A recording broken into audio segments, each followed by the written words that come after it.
Hello mga lalabs! Welcome po sa kusina ni Auntie Merly. Ngayon na araw na ito po ay tayo ay magluluto ng paksiw na pata. Dito po ang mga ingredients ng paksiw na pata. Inihanda ko na.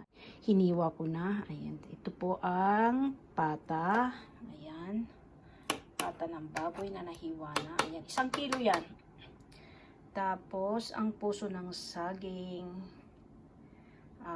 Sibuyas, asukal na brown. Wala akong masyadong brown na sugar.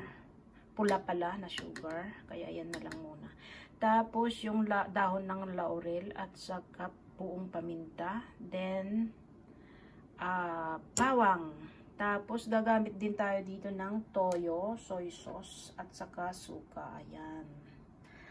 Okay, umpisahan na natin ang pagluluto ng paksiw na pata. Ang gagawin muna natin ay magpapakulo tayo ng tubig. Kukulan muna natin itong pata para matanggal ang kanyang amoy.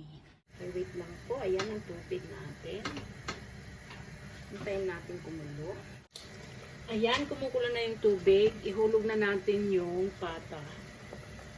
Okay, isa-isahin natin. Ingat po tayo para hindi anhan ng mainit na tubig. Hintayin muna natin kumulo, tapos saka natin Ayan, kumukulo na siya. Pabayaan muna natin siya ng a few minutes.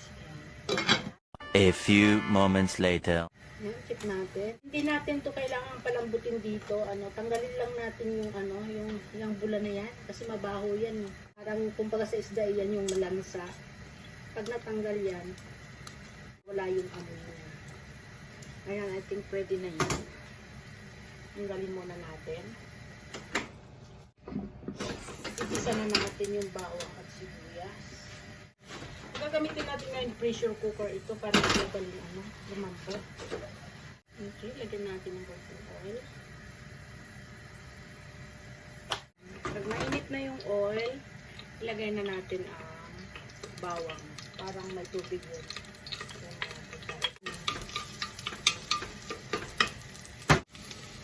Ayan, kapag nag-isa na yung bawang, sunod na natin yung sibuyas. Ayan, bango-bango na. Ayan, nag-shiny na yung sibuyas, kaya pwede na yan. Ilagay na natin yung dahon ng laurel at saka paminta. Ilalagay na natin yung pata ng baboy. Ayan. Pwede rin natin siyang ilagay minsanan.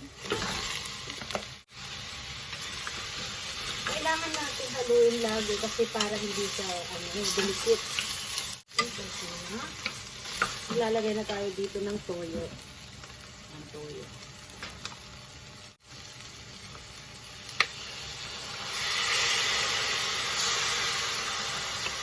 Wala tayong our seasoning kaya maglalagay tayo ng chicken cubes.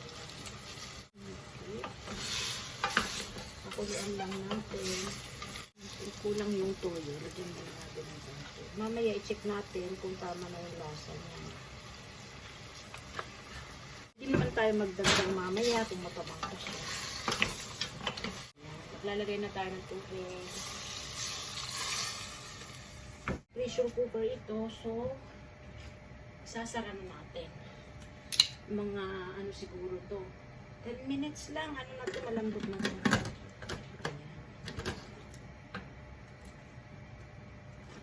Okay.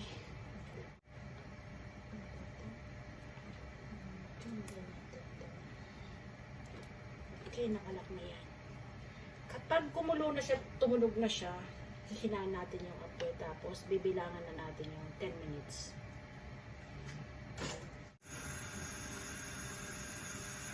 So, ayan, kumukulo na siya. Pag tumunog yan, lilitan na natin yung apoy.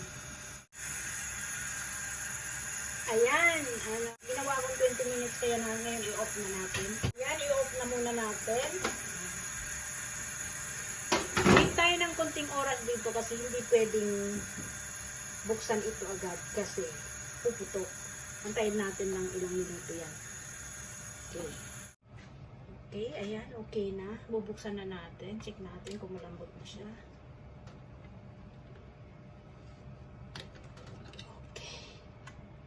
Wow! Ang bango. Ang bango siya, oh. Ang alam mo na. over sa lambot. Ayan.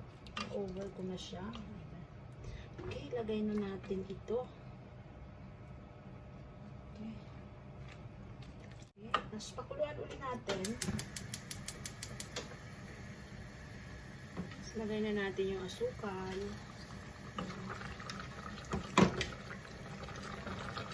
Lambot-lambot na siya. Tutuin lang natin yung puso ng saging at ito na siya. Tapos taste natin kung yung lasa okay na. Ang sarap. Dagdagan natin ng ganitong sugar. Masyado akong napalambot, kaya pag pressure cooker ang gamitin nyo, tama na talaga siguro yung 10 minutes. Ginawa ko kasi 20 minutes straight. Kaya masyado na siya malambot. Lutuin lang natin yung yung puso ng saging. Tapos, okay na siya.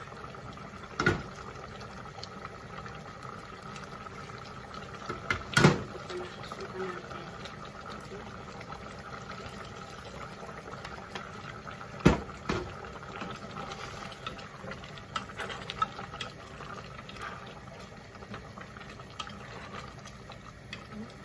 Sarap siya. Collagen. Collagen ito, collagen. Ang sarap. Ang suka ka. Okay. At saka bigyan natin ng konting ajinomoto. Ito lang.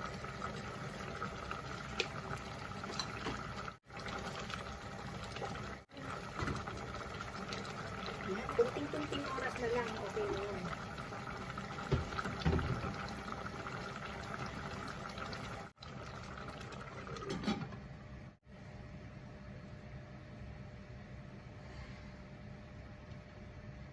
Okay, check natin yung puso ng saging kung malambot na. Pinis lang naman ito eh. Kasi ano na ito.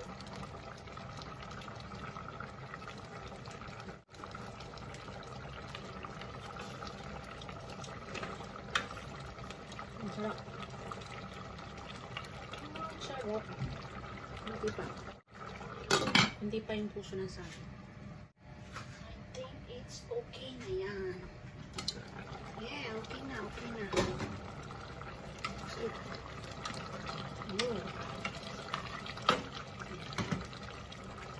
Eventually.